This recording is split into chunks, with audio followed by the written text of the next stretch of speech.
Welcome to the Thinking Abyss podcast, a philosophical journey through consciousness, reality, and the phenomena that challenge our understanding of existence.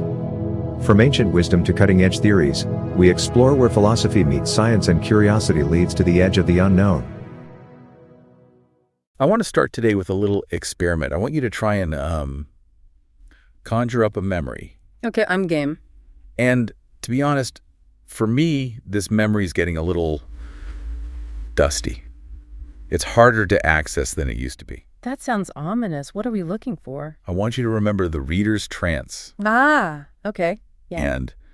And I don't mean just, reading a menu or scanning an email or looking at a billboard. No. The real thing. The real thing. I mean, that specific, almost physical sensation where you settle into a chair. Maybe it's that ugly, comfortable chair you have in the corner. Yeah. You crack open a physical book and you start reading. Mm-hmm. And for the first page or two, it's just ink. It's just noise. Right. You're decoding. It's a mechanical process. You're just looking at symbols on a dead tree. Exactly. You're conscious of the room, the traffic outside, maybe the hum of the refrigerator. But then something happens. There's a shift. There's this slip, this shift. It's like falling asleep, but you're wide awake. The walls of the room seem to dissolve. The book stops being an object in your hands. And suddenly, you aren't looking at the words anymore. You're looking through them. That is a beautiful description of it. You're describing what some psychologists call the absorption state or transportation theory. Is that the technical term? Yeah. Because to me, it honestly feels like time travel. It kind of is. You look up. The coffee you made is stone cold. An hour has gone by in what felt like 5 minutes. And you feel this strange disorientation. Yeah. Like you've just come back from a very long trip and you're not quite sure what year it is. The research stack we are diving into today actually opens with that exact image. It describes it as the dissolution of the self. It's one of the few times in our modern lives where we stop worrying about who we are, what we have to do next, and just become the ideas we are processing. It's a total release. But here's the question I have for you, a tough one. When was the last time you actually felt that? Not just wanted to feel it, but actually genuinely felt it. See, that's why we're here today. That is the painful part. I tried last night. I swear. I sat down with a novel I've been dying to read for months. And I got 3 paragraphs in my hand it wandered. Oh, no. It went to my pocket. It found my phone. It's like I have a phantom limb that just needs to be stimulated. It's an unconscious reflex. You are describing what the research calls the default condition of modern life. And that is the terrifying premise of the material we have today. The fear isn't just that we are distracted. It's more than that. It's that we might be losing the biological capacity to ever enter that trance again. And that's the deep dive today. We aren't just talking about putting the phone down. We are talking about whether we are fundamentally rewiring the human animal. Right. The source material highlights this truly unsettling reality that the smartphone has colonized our downtime so thoroughly that the experience of simply waiting has become extinct. Just think about that for a second. When was the last time you just stood in a line? Without checking my notifications. Yeah. I can't remember. Never. Yeah, exactly. Standing in a queue at the grocery store, sitting at a traffic light, waiting for a friend to show up at a bar. Yeah, all those little gaps in the day. Those used to be moments of micro boredom, right? Yeah. Spaces where the brain would just rest or daydream or make a weird connection. Now, they are colonized. Every single one. It's a reflex. That space is immediately filled with a screen. So this leads us to the core mission of this exploration today. We need to answer a very, very uncomfortable question. Which is? Are we actually losing the capacity for sustained, effortful thought? Or is this just nostalgia? Are we just the latest generation complaining that things used to be better and kids these days don't know how to focus?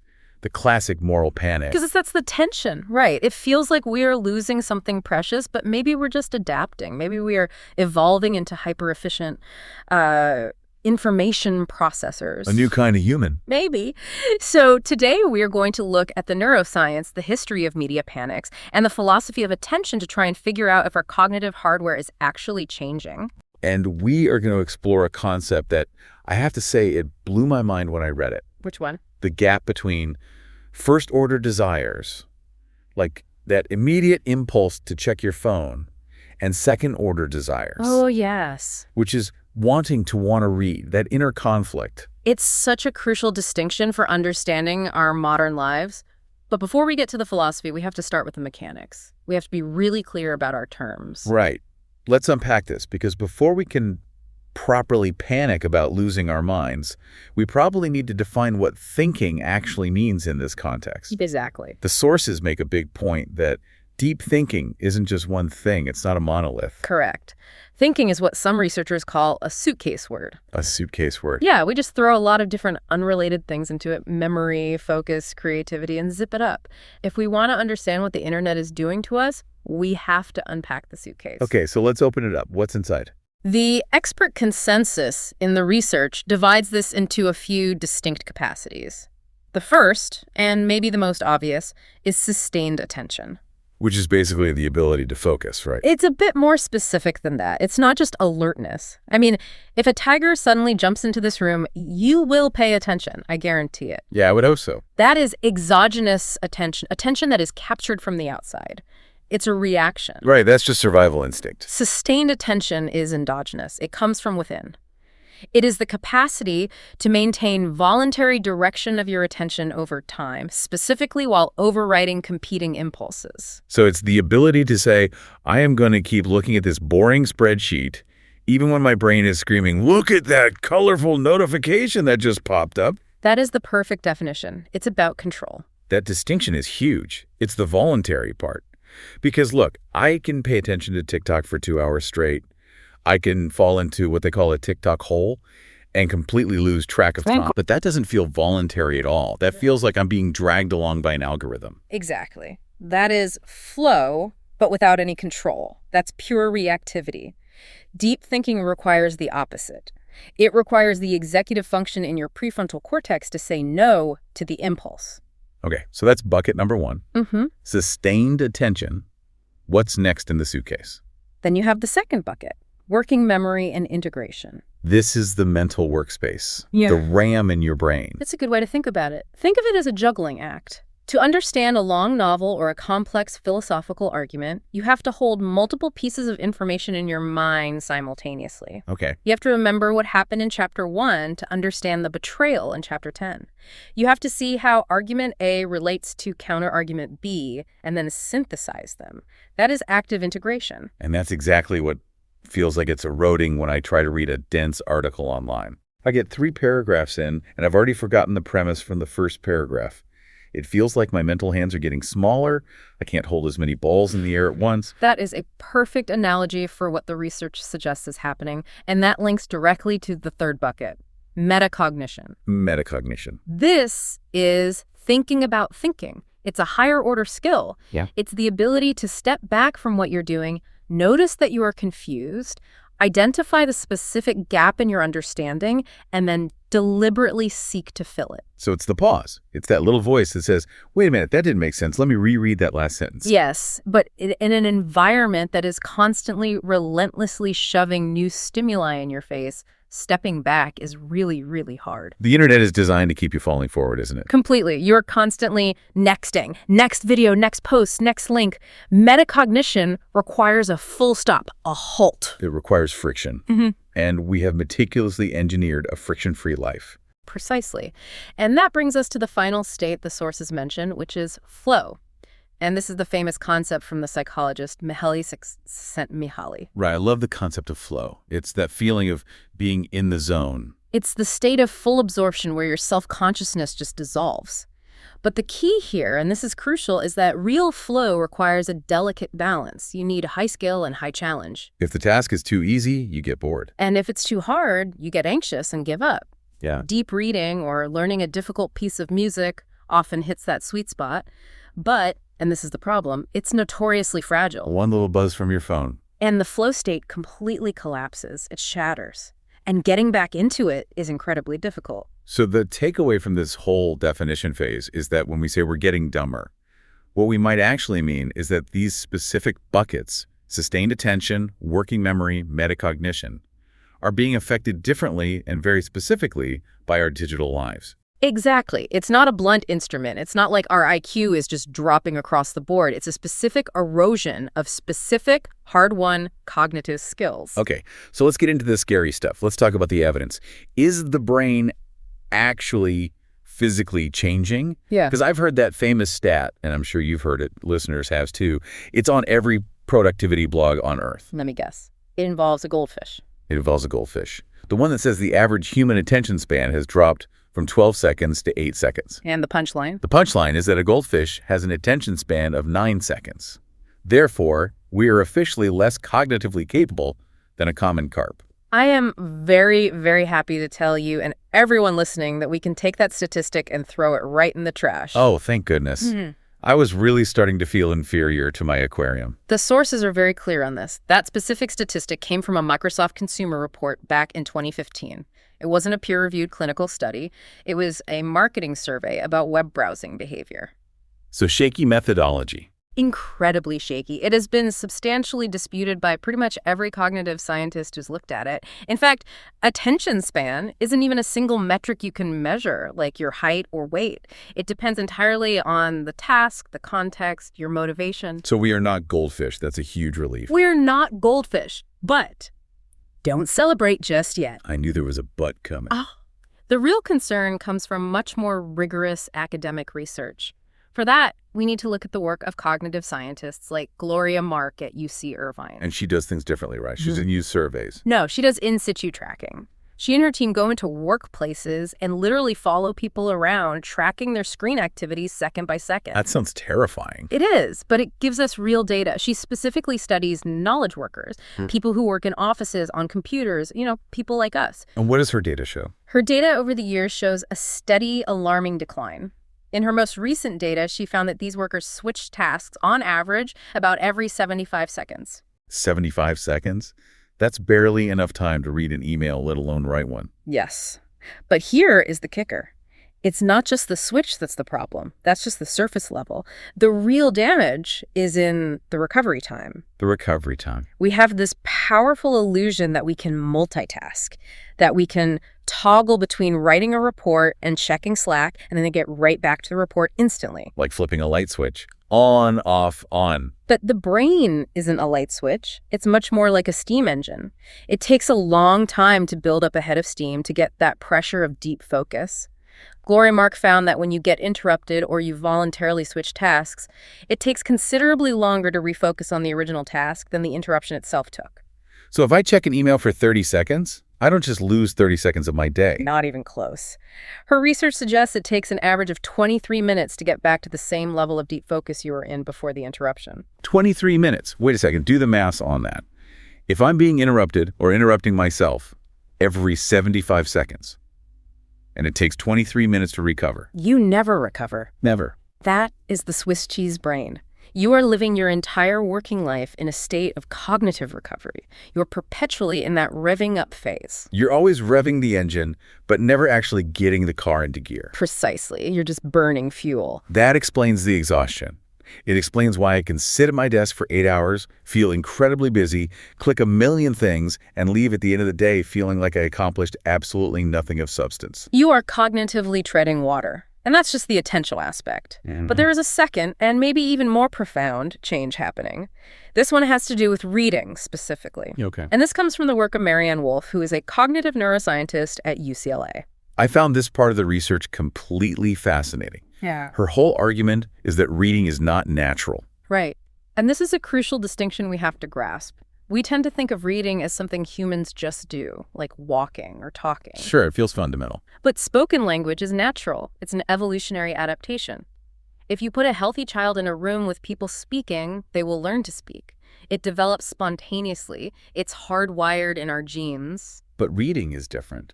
Reading is an invention, a piece of technology. It's only about 6,000 years old.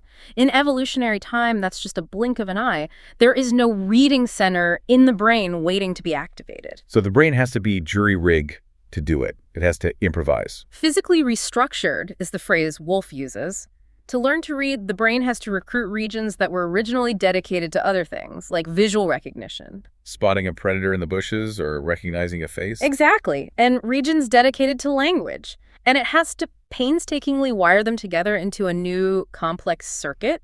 This reading circuit is plastic. It's built entirely through practice. And because it's built through practice. It reflects how we practice.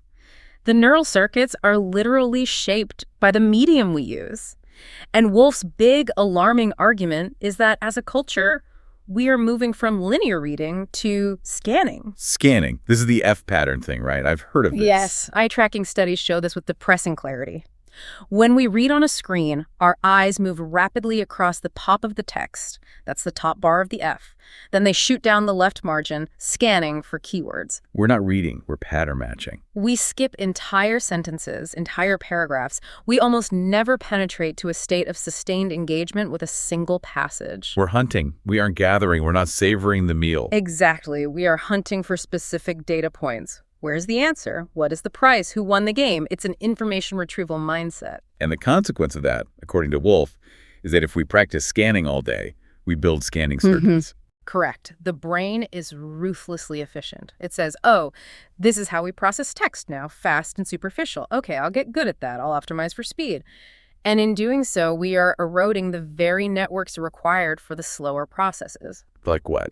Inference, empathy, critical analysis, background knowledge integration, all the things that happen in the milliseconds of quiet time between sentences when you read slowly and deeply. It's the use it or lose it principle applied to our own minds. Or to use an analogy from the research, it's like training exclusively for a 100-meter sprint and then wondering why you've lost all the muscles and endurance required for a marathon. We are becoming a species of cognitive sprinters. We are very, very fast, but we have no endurance, and deep thought is a marathon.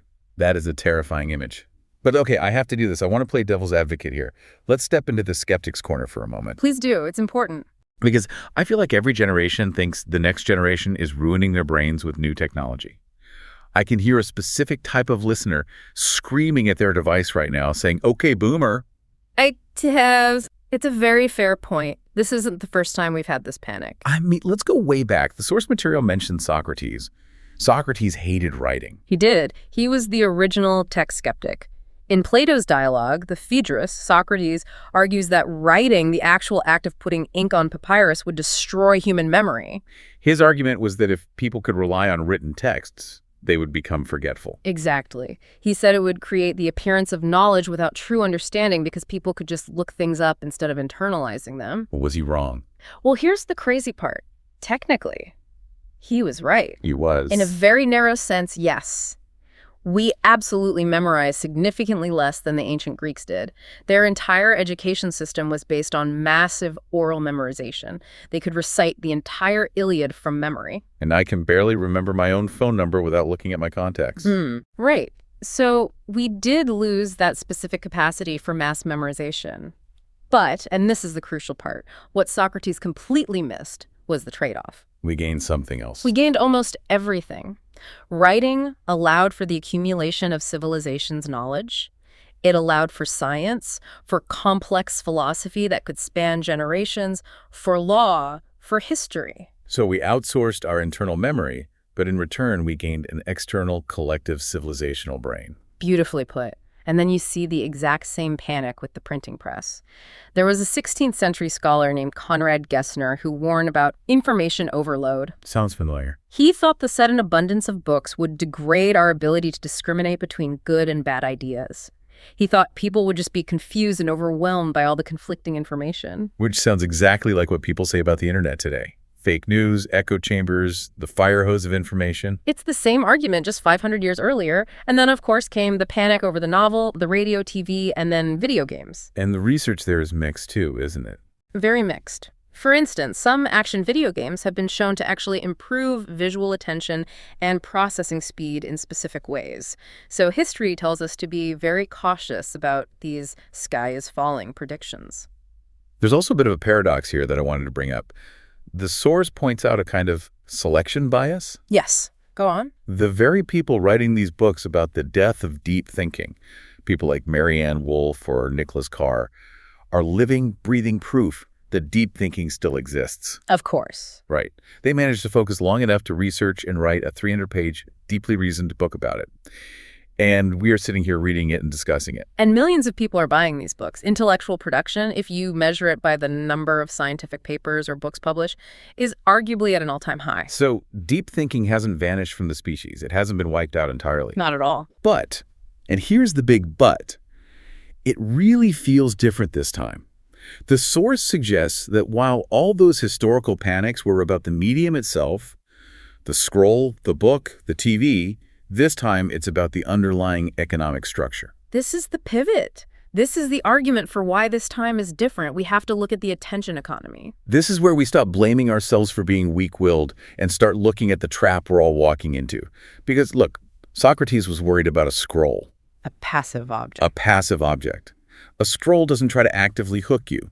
A scroll doesn't have a team of 10,000 behavioral psychologists and engineers in Silicon Valley trying to figure out how to keep your eyeballs glued to it for another 30 seconds. Precisely. Right. This isn't just about personal discipline anymore. The expert argument here is that we are facing adversarial design. Adversarial design. That sounds aggressive. It is. The technology we use, social media feeds, news apps, games, is engineered with a single overriding goal: to maximize engagement. Which is a euphemism for maximizing time on site. Exactly. And to do that, they have to hack your psychology.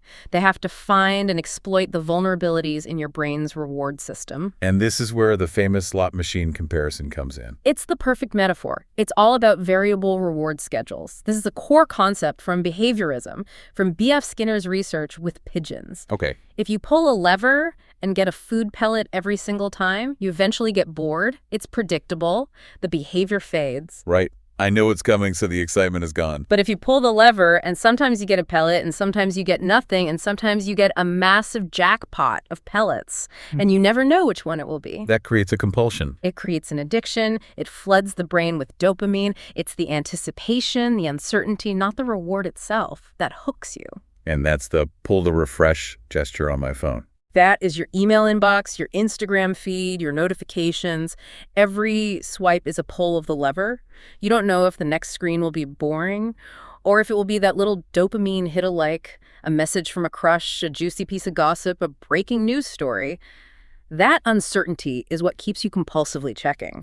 So we are all walking around with personalized slot machines in our pockets, 247, and we're wondering why we can't focus on a 19th century novel. The novel is a fixed reward. It's predictable, it's slow, it offers a deep, meaningful reward, but it takes hours of work.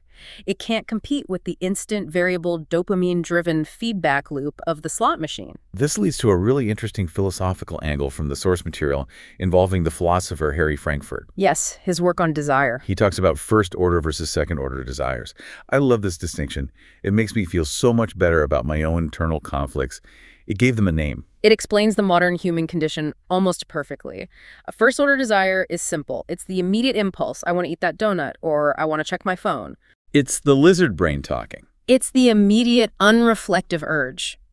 But then a second-order desire is the desire to have a certain desire. It's the reflective self stepping back and evaluating. Give me an example. Okay.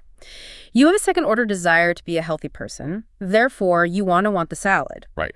But your first-order desire is screaming for the donut. Or, to bring it back to our topic, I have a second-order desire to be a well-read, thoughtful person who understands complex ideas. I want to read that dense novel. But your first-order desire is screaming, check Twitter, see what people are arguing about right now. You might be missing something. Exactly. And the gap between what we reflectively value, our second-order desires, and what we actually do in the moment, our first-order desires, feels like the defining feature of modern experience. We are constantly doing things we don't actually, on a deeper level, want to be doing. And the tech companies are essentially weaponizing our first-order desires against our second-order desires. They are strengthening the lizard brain at the expense of the reflective human brain every second of every day. That is a brilliant way to put it. The philosopher James Williams, who used to be a strategist at Google, makes this argument that this makes attention a political question. Absolutely. He says the defining political question of our time isn't who controls the state or who controls the means of production, but who controls attention. Because if you can't control your own attention, you aren't really free. You don't have self-determination. Right. If I can't choose what I pay attention to from moment to moment, then I can't really choose who I want to be or what I want to accomplish with my life. If you cannot direct your own mind, you lack what philosophers call agency. You were just operating on the default settings that have been programmed for you by an algorithm whose goal is to sell your attention to the highest bidder. You are a passenger in your own life. In a very meaningful sense, yes. Wow. That raises the stakes significantly. It's not just about being smart or productive. It's about being a free agent in the world. It's about sovereignty over your own consciousness. So let's get to the verdict. We've talked about the brain, the history of panic, the economic incentives. What is the actual verdict on our brains? Are we permanently broken? Are we damaged goods? The short answer, thankfully, is no. We are not broken, but we are very, very out of shape. Okay, give me the good news first. I need a little hope here. The good news is something called the Flynn effect.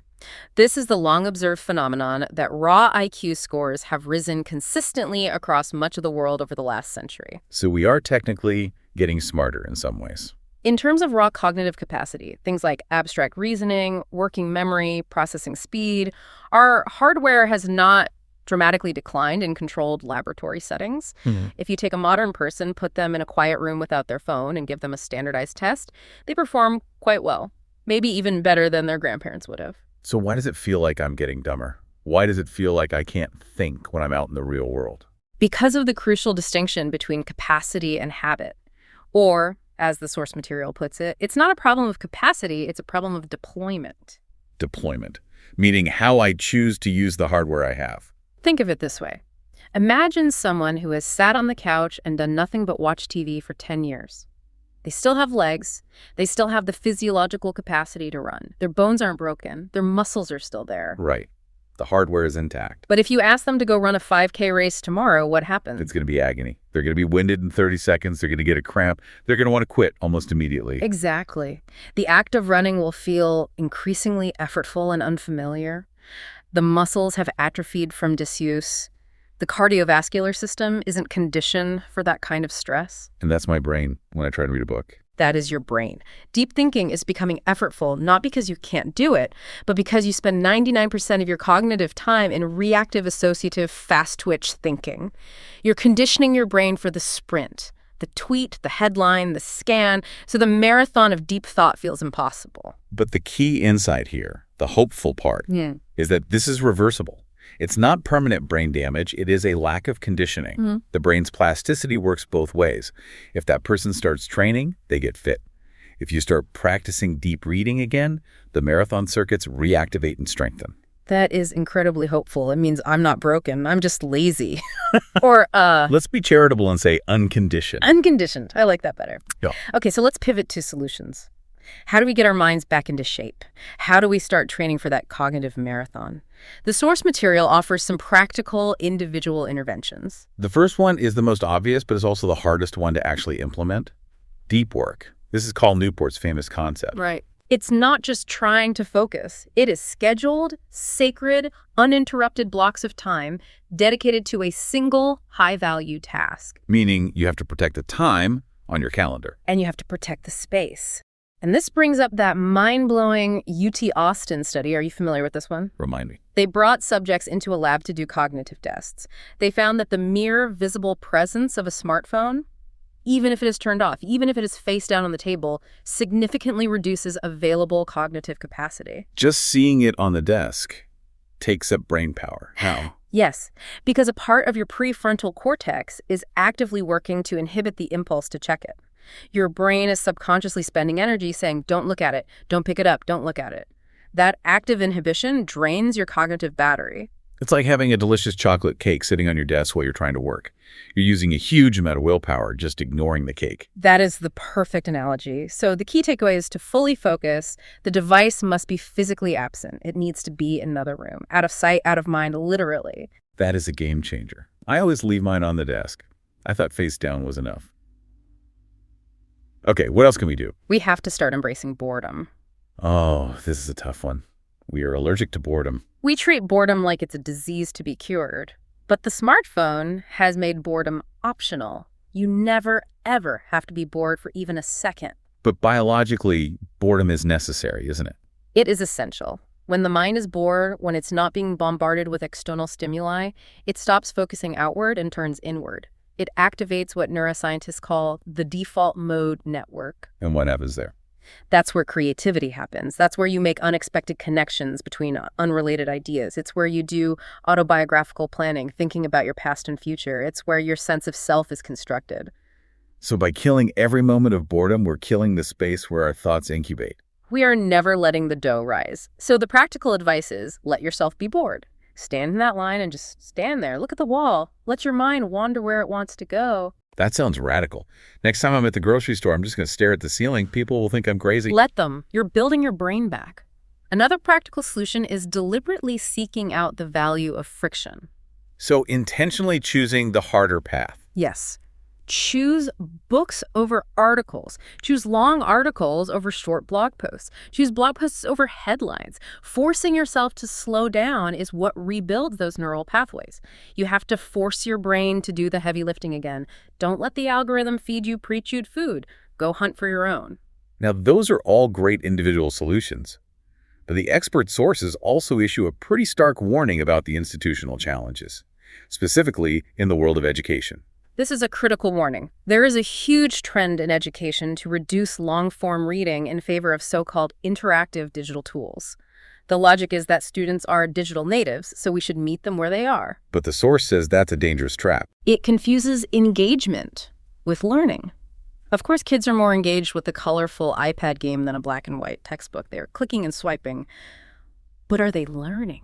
Real learning requires effortful processing. It requires that friction we just talked about. So by making school more fun and digital in this superficial way, we might be robbing kids of the one chance they have to build those deep reading circuits in the first place. We have to protect spaces for linear, slow, deep text processing in our schools. If we don't teach it there, the algorithms certainly won't teach it to them at home.